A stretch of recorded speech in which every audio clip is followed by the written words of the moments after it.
सुबह के 8 बजे का वक्त था। एक घर के बाहर का दरवाज़ा खटखटाया गया। 8-9 बरस का एक लड़का बाहर की तरफ लपका। इसने दरवाज़ा खोला, सामने अपने पापा के दोस्त अदनान को मौजूद पाया। उन्होंने कहा, बेटा, अपने पापा जान को बाहर भेजना, उनसे एक ज़रूरी काम है। वो लड़का घर वापस हुआ और अपने पापा जान के रूम में गया और कहा, पापा जान, बाहर आपके दोस्त अंकल अदनान आए हैं।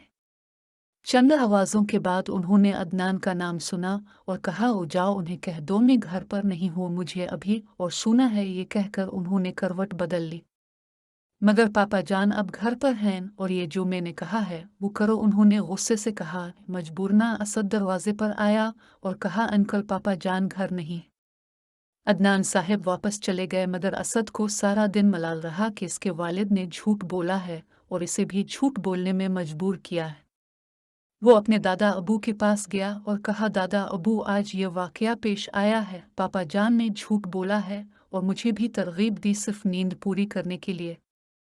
दादा अबू ने कहा, बेटा, बात तो बुरी है, ये आपके पापा जान को सोचना चाहिए था। हम मुसलमान हैं, हमारे प्यारे नबी सल्लल्लाहु अलैहि वसल्लम ने झूठ बोलने से मना ही नहीं किया बल्कि लानत भी भेजी है। हमसे तो अंग्रेज़ अच्छे हैं जो झूठ नहीं बोलते, जबकि हम मुसलमान दिन रात। दादा जान, अंग्रेज़ तो ईसाई हैं, किया झूठ बोलना उन्हें भी मना है। बेटा जी, वो भी अहल किताब हैं, अल्लाह ने सबको झूठ बोलने से सख्ती से मना फरमाया है। अच्छा बेटा, रात को सबको ये वाकया सुनाऊंगा कि अंग्रेज़ झूठ से कितनी नफरत करते हैं। रात को सभी खाने की टेबल पर बैठे थे। खाने के बाद सभी मुंतज़िर थे कि असद के दादा अबू कौन सा वाकया सुनाएंगे। पाकिस्तान से एक तालिब इल्म हुसूल तालीम के लिए बरतानिया गया। वो एक घर में पे अनसठ के तौर पर एक घर में ठहरा। दादा अबू, ये पे अनसठ किया होता है? उमर ने पूछा।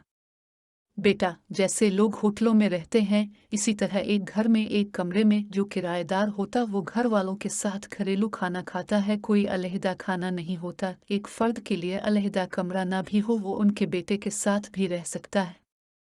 ऐसे ही एक घर में वो ठहरा। हम मियाँ बीवी और एक 6-7 साल का बच्चा था। इसे रहते हुए कुछ माह हो गए थे। एक दिन मियाँ बीवी को कहीं काम से जाना था। उन्होंने स्टूडेंट से पूछा कि इसे किसी काम से बाहर तो नहीं जाना। उसने कहा, नहीं, मुझे बाहर कोई काम नहीं, हम अपना बच्चा आपके पास छोड़ जाएं। इसने रजामंदी जाहिर कर दी क्योंकि क्यूट सा बच्चा इससे काफ़ी मानूस था। दोनों एक साथ रहते थे। कुछ देर बाद वो खेलता हुआ किचन में चला गया। वो अपने ध्यान पड़ रहा था कि अचानक कोई चीज़ टूटने की आवाज़ आई और साथ ही बच्चे के चीखने की आवाज़ आई। वो जल्दी से किचन में गया, देखा कि पानी पीने वाला शीशे का गिलास बच्चे के इर्द गिर्द टूटा पड़ा था और पानी भी बह रहा था, जबकि बच्चा एक तरफ सहमा खड़ा था। उसने बच्चे को तसल्ली दी कि परेशान मत हो, जब आपकी वालिदा वापस आएंगी मैं उनसे कहूँगा कि गिलास मुझसे टूटा है। इसी शाम वो बच्चा इस स्टूडेंट के पास आया। वो बहुत अफसुर्दा था। उसने नज़रें झुकाते हुए कहा, अंकल, मैंने अपनी मामा को सच सच बता दिया है कि गिलास मुझसे टूटा है। मुझे अच्छा नहीं लगा कि मेरी गलती आप अपने सर लें, और सबसे बड़ी बात, मुझे झूठ बोलना अच्छा नहीं लगा था।